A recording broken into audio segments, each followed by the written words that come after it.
Hello and welcome to the Band for Band podcast. I'm Joey. Hello, I'm Dave. And today we're doing a little recap about Treefort Music Festival, which we just got back from. Awesome time. We had a blast. So we were there. Exhausting time. Overall, a 10,000 foot view. We got there Thursday. We left Sunday. We were there, anyway. We hit Shoshone Falls on the way back. Shoshone Falls on the way back. In Twin Falls. So let's go day by day. Highlights. This would be a lot easier if I had the app pulled up. Oh, we can remember. So our day one, we got there Thursday at around 5 p.m. Mm-hmm.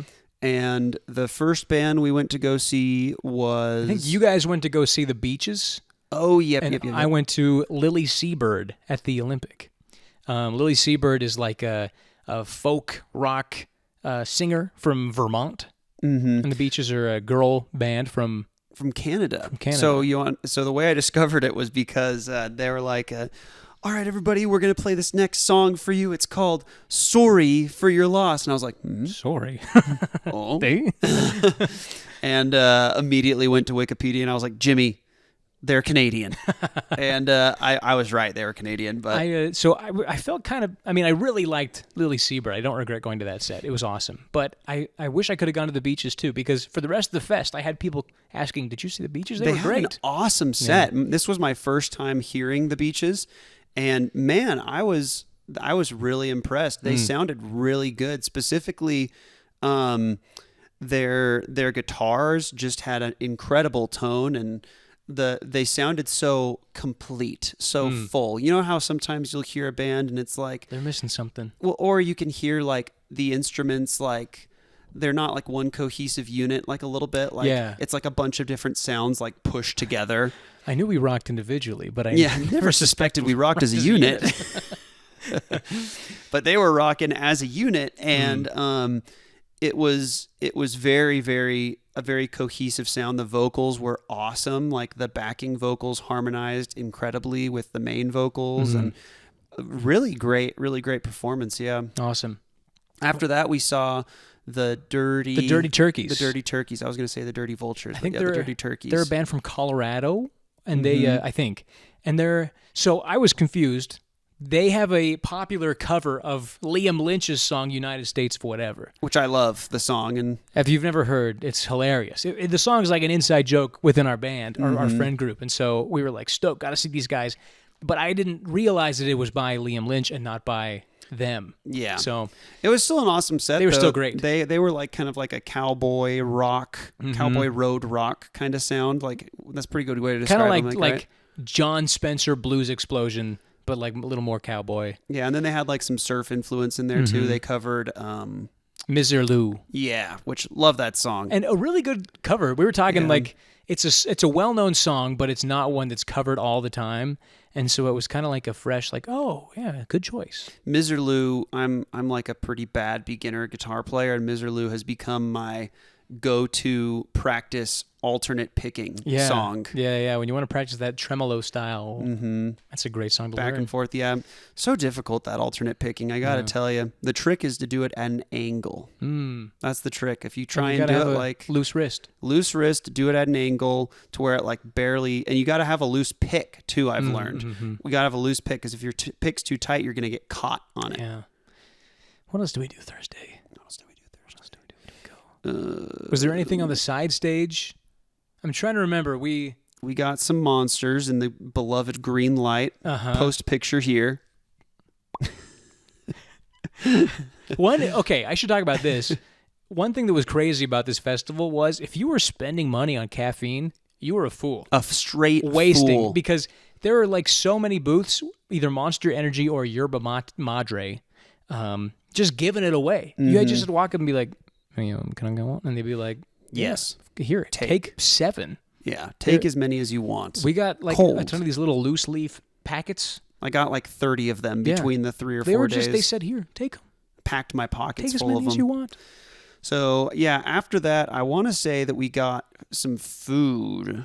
Okay, so we caught Flip Turn around that time. Flip turn. So we're adjusting things. We switched the cameras because there are just so many bands we saw. We couldn't remember. Couldn't remember them all. And then I remember we hung out at the Shrine Lounge for a while. I think after Flip Turn, we went to Pie Hole. That was around like 10 o'clock.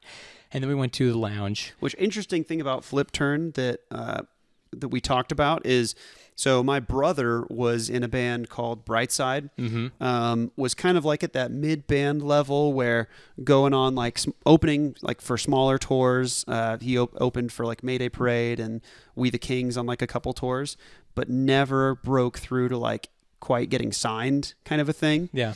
And Flip Turn, I talked to him, and that was a band they played with very, very regularly. No way. That's pretty so, cool. Flip Turn's pretty huge, too. There were a lot of people very excited to see them. Yeah, they're from Jacksonville. So my brother's band is Brightside, if you guys want to listen to them. They're kind of like a pop rock, like a radio pop rock kind of sound.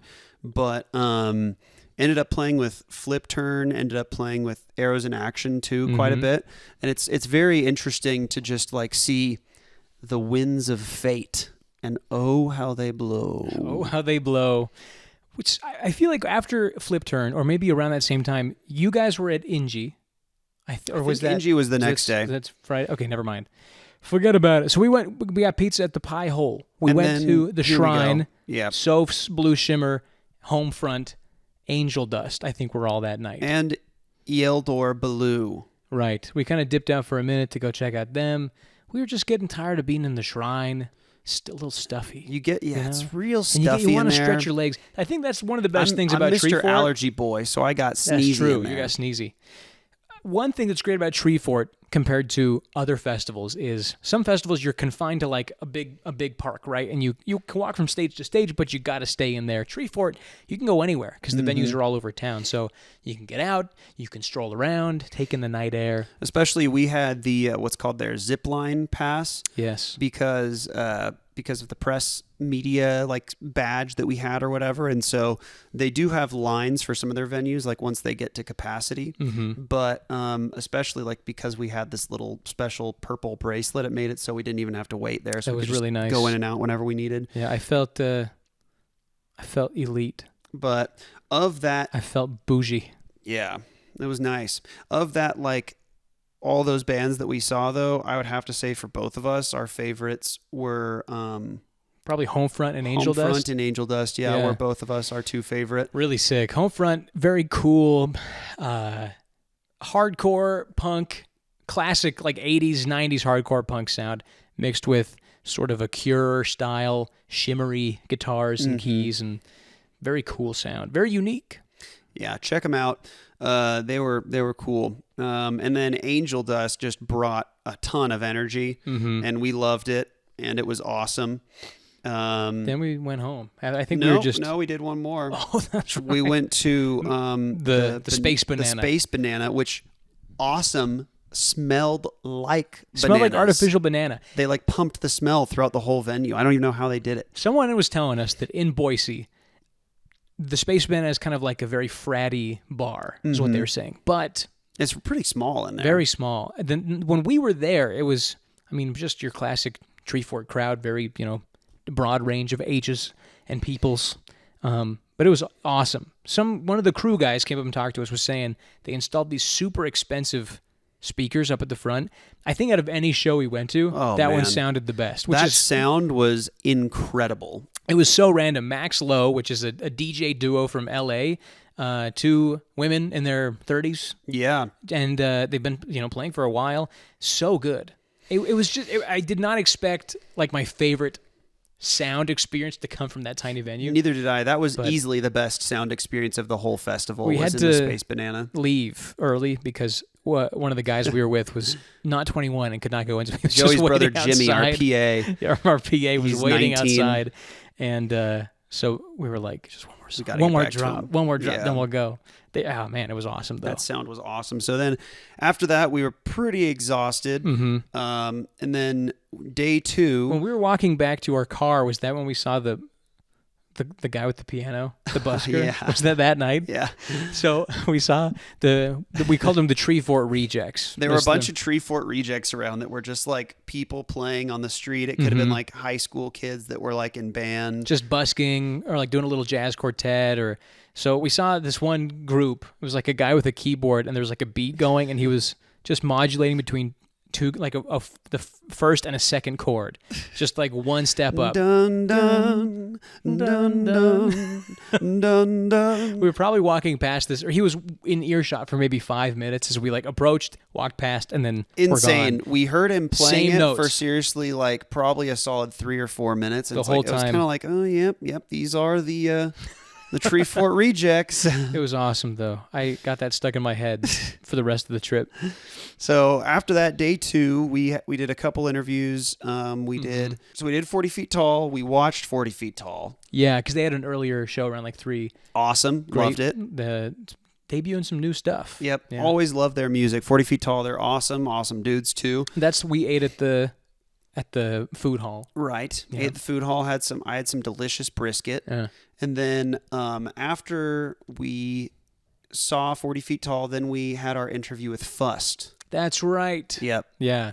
So we were in a little bit of a hurry because highlight of the day, one of the bands that Dave most wanted to see and that I was really anxious to see too, Anamanaguchi was playing around 4:50. So we had to make it back in time. So we went to meet up with Fust at the Shrine Ballroom and talk to them, did their interview in the green room, which was awesome. You'll be seeing that soon. They were really cool.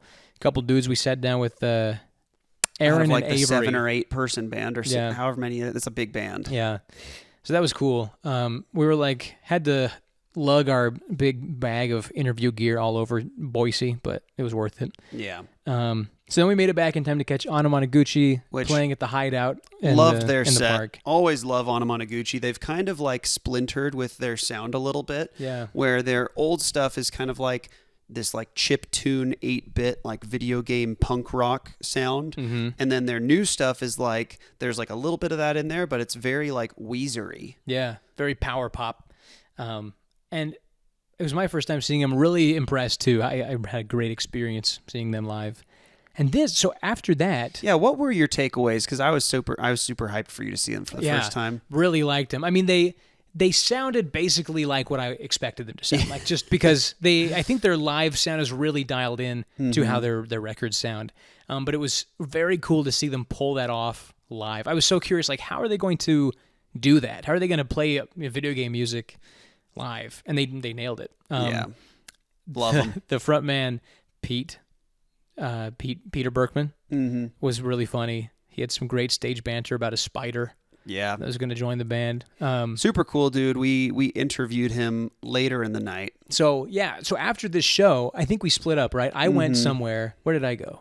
I went to go see Fust. You right? went to go see Fust. Because they were playing around 6 or something. And Jimmy and I stayed at the park because he wanted to catch Hemlock Springs, and I wanted to see Knuckle Puck. Right. That's right. So while you guys were waiting after the show, Jimmy saw Pete Berkman and was like, "Isn't that the guy from Anamanaguchi?" And you were like, "Holy cow, it is." You went up and talked to him. Yes, we talked to him, and we got an interview for later that night, which we'll drop in here soon.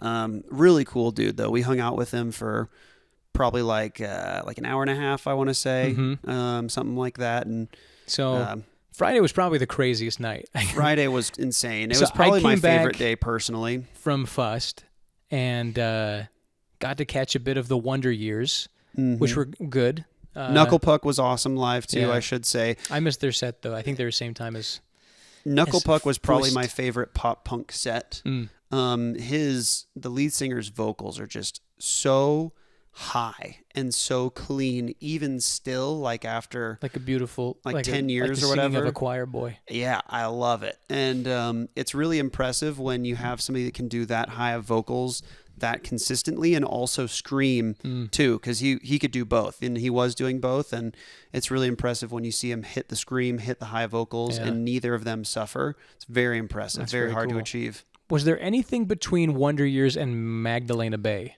Well, you also did go to Improvement Movement too, didn't you? Yeah. They were just kind of across the little thing. So I caught them. Also, great band. Yep. And then you watched Fust. I saw a little bit of Ingy, which was cool. Good vibes on stage there. Wonder Years was a fun time. We saw them together.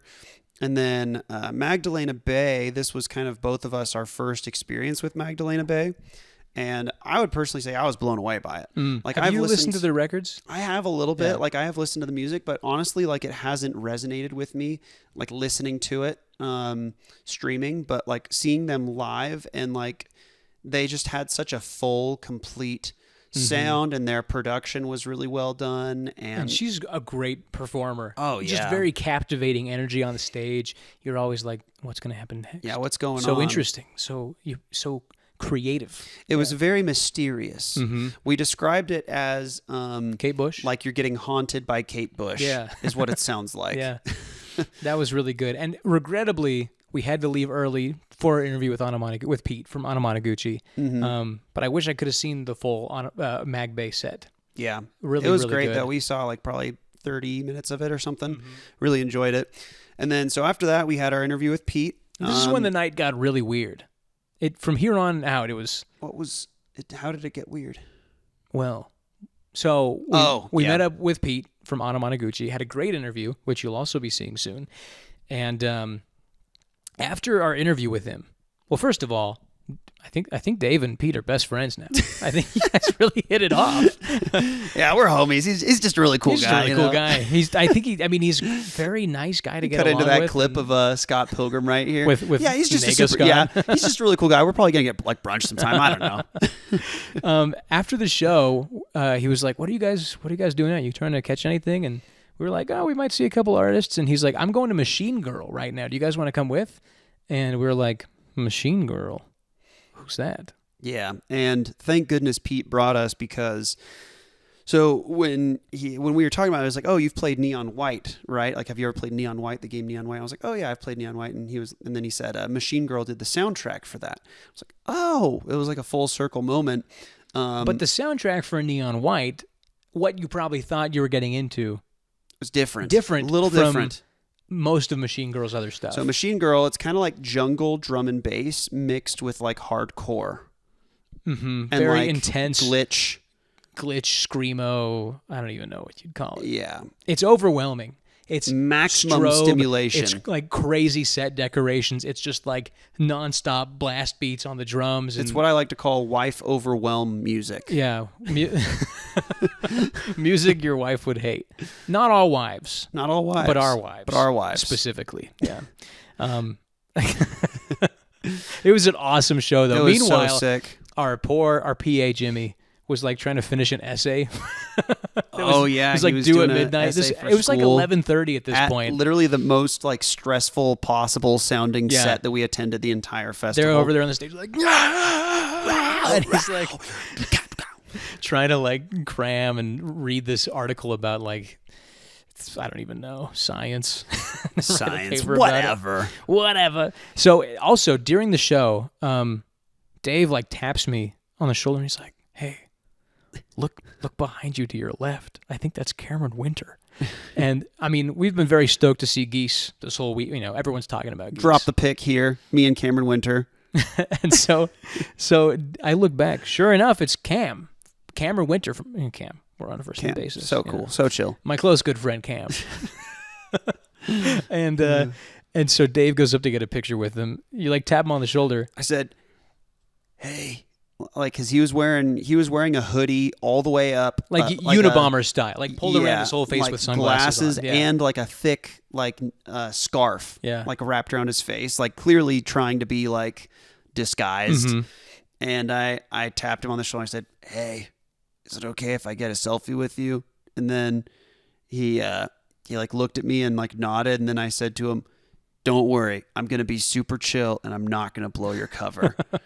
And he laughed, and then we got a picture, but it was so stroby in there from Machine Girl so hilarious that it's like picture. So blurry and so like horrible looking.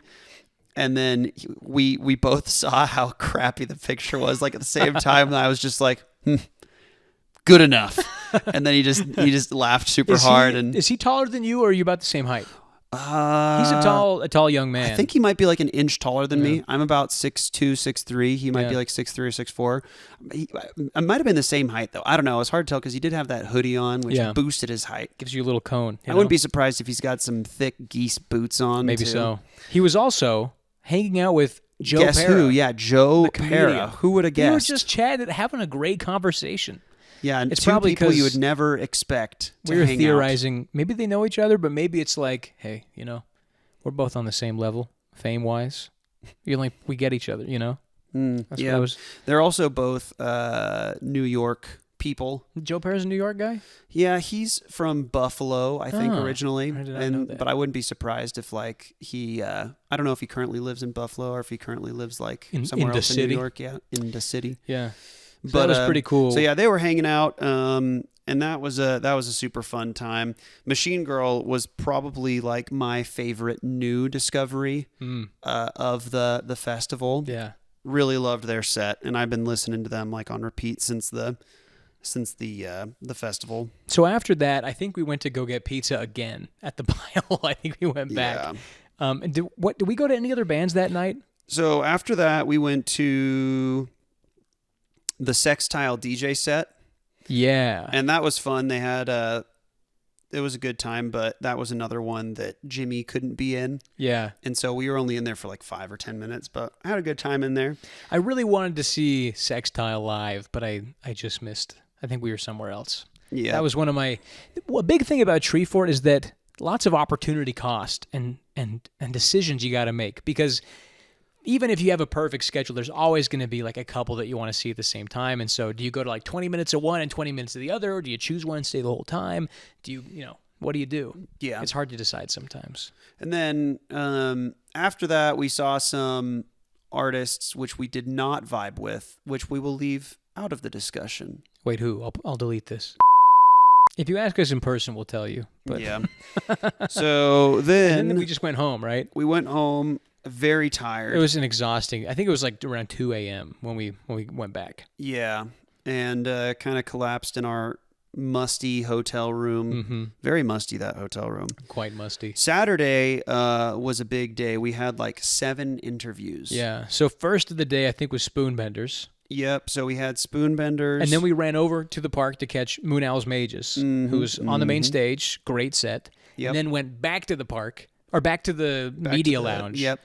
For like 4 or 5 more interviews in a row. Yep. We interviewed, I don't remember the order, but Chanpon, Chanpon, Moon Owl's Mages, Bad Luck Brigade, Brigade, early November. early November. That sounds right. Yep. Yeah. And I think because it was 3 the first day, 5 the second. Yep. Yeah. And really awesome. All of the people really, really loved all the interviews with them. Really cool. And But man, I'll tell you what.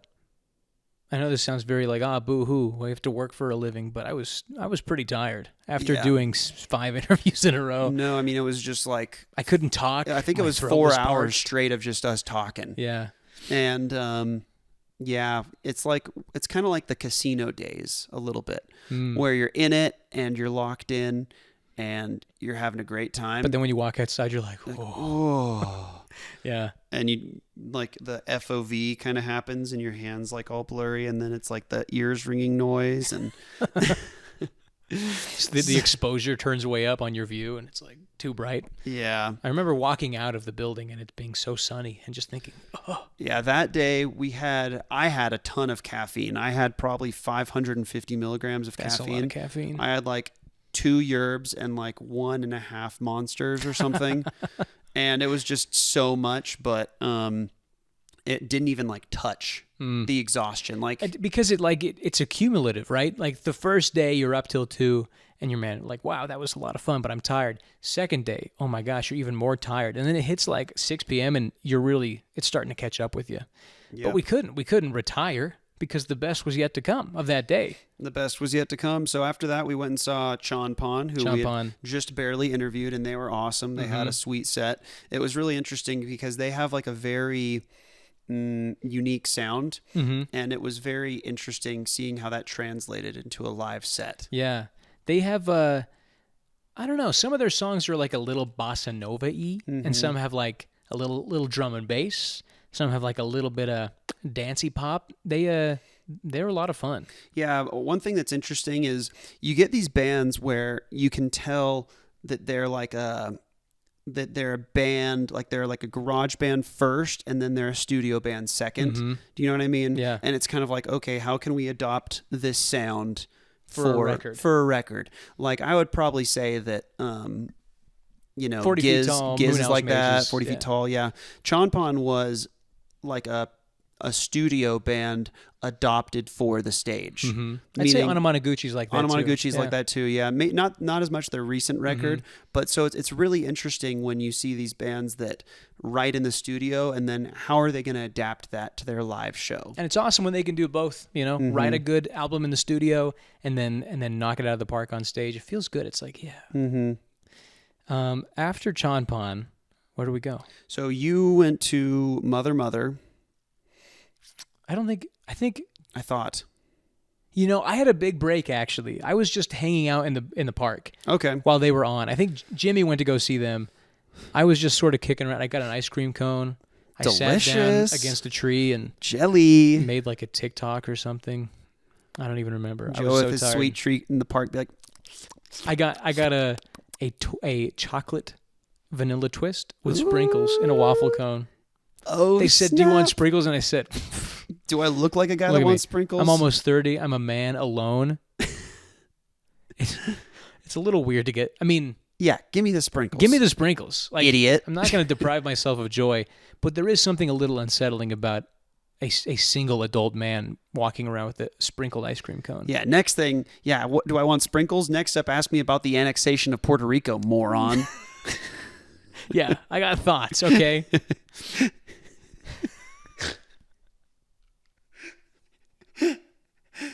Oh, man. Sometimes I try to hold it together. Sometimes the best bits are just your own, That's true. Oh.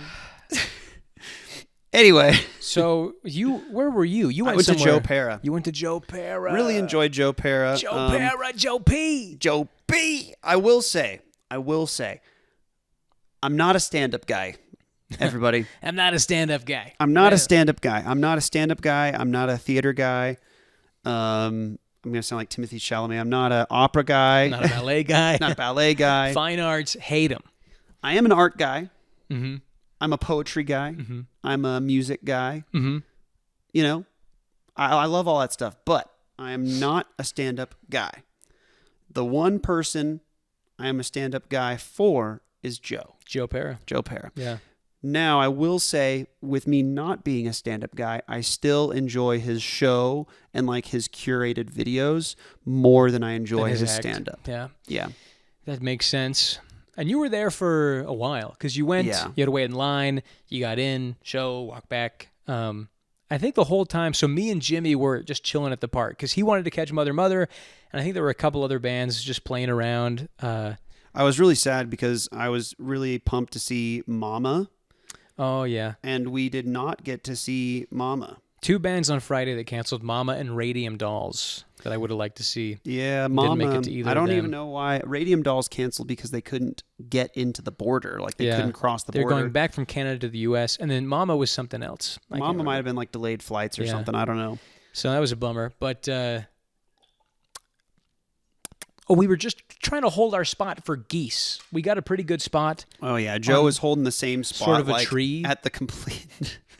At the absolute back of the crowd, Joe is holding this spot like it was like the most coveted spot in the whole world. But it was. People were standing there, and I just got closer and closer, and then they walked away. But it was like next to a tree and elevated on the tree. It was a little elevated, so you could see over everyone in the crowd and get a pretty direct shot on the stage. Maybe I'm height prejudice. I think so. I think you don't have to think about this because I'm 6'2", 6'3", but Joe, you're like what, 6 feet? I'm 5'10". Oh, you're not. I am. Guys, Joe's 5'10". Get it for the... And so I'm, the most average height. Meaning Jimmy is even he's shorter. Even shorter than me. So Jimmy is like 5'7". You really got to consider, your spot in the crowd. And my go-to strategy most times I'm at a show is I find a group of girls or women and stand behind them. So I create a buffer, several girls deep. And then you can see over their heads and then kind of over the people in front of them. Also just to protect them from danger. Right. If and something also, dangerous just were like to you're happen. at the show, if they fall down, anyway. Chivalrous kind of stuff. It's actually very selfless what I do. And so, but this time I wanted also to, I wanted a cozy spot to watch. Anyway, Dave brought us back some Pan Express. It was very nice. Yep. And then we got to see Geese. Snuck it into the park. It was awesome. They were great. Yeah, Geese was awesome live. I'm like very slowly becoming a Geese fan. Mm-hmm. Like I know all their stuff. They're in like all my playlists, but I'm just not like a Geeser. Yeah. You know? Long time Joey followers will know I'm, a little Geese obsessed. And so I think that my journey of becoming a Geeser has like been very slow, but it's upward trending. Yeah. Definitely upward trending after seeing them live too. This is my 4th time seeing Geese, and I was very impressed. I think this is the best they've ever sounded. In the past, I've had sometimes, I don't know, the live shows I've seen haven't always been like, wow, they sound incredible. Like they always have the energy. They always play the songs I love. But sometimes, I don't know, they're just not as tight. But this one, they were really, really good. Didn't you say this was your first time seeing them after Getting Killed came out? Yes, yeah. Yeah, so what was that like, seeing all those songs live? Awesome. They played almost the whole, I think they did everything except Long Island City, Here I Come, I want to say. I think I'm a bigger fan of Getting Killed than I am of 3D Country. Yeah, I really go back and forth, man. Sometimes I'm like, 3D Country is such a good album. So many great songs on there. But then I hear like 100 Horses, and I'm like, but this album is so good too. Mm-hmm. I really can't decide. I can't say. Yeah. But they killed it. I mean, no pun intended. It was a really, really good show, and the crowd was loving it. One of the biggest crowds I've seen at Treefort ever. It's a huge crowd. I mean, they blew it up, man. They were awesome. One thing that was kind of funny, I don't know if you noticed this or thought this as well, but the crowd was extremely huge at the beginning of their set, and then like the second half of their set, it was still huge, but noticeably smaller. And a part of me is like, these are the people that are not here anymore, the people that bought tickets for Treefort, and they just know that this is like the main stage band, but they don't know what they're getting into. I do think that that's probably part of it. I think Geese is just like the band of the moment now, and so lots of people know they're supposed to be big and popular. They're like, oh, well, let's go see him because they're on the main stage.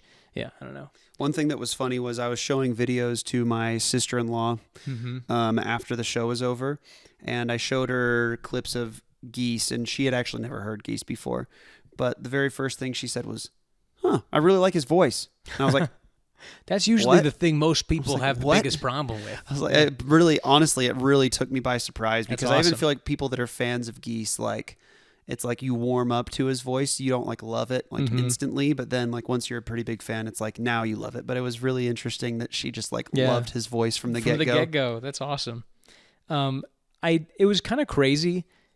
I don't know if this makes sense, but I feel like the kind of music fans who live in Boise are like the kind of people who would be into Geese. Geesers. Like that younger kids in their 20s who are into indie music. I mean, there were so many people with Geese merch.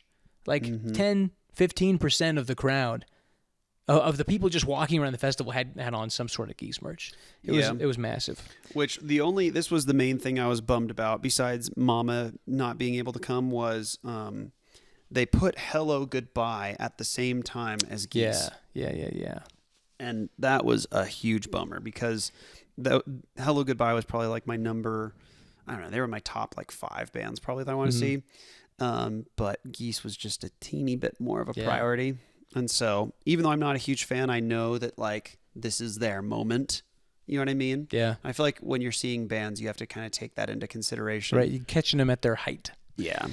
The rest of the night went by pretty quick. I think we went to go see Early November.